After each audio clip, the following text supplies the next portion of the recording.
Promises in JavaScript. Promises in JavaScript are used to handle asynchronous operations more effectively. They avoid callback hell and provide a cleaner and more structured way to work with asynchronous code. A promise can be in one of three states, such as, first is, pending. The initial state means the promise is neither fulfilled nor rejected. Second is, fulfilled. The operation completed successfully, and the promise has a resulting value. Third is rejected. The operation failed, and the promise has a reason for the failure.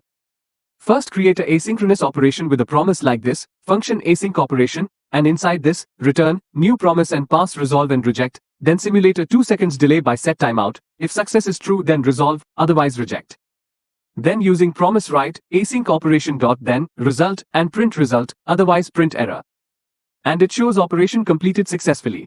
Here then, method is used when the promise is successfully resolved. And catch method is used when the promise is reject.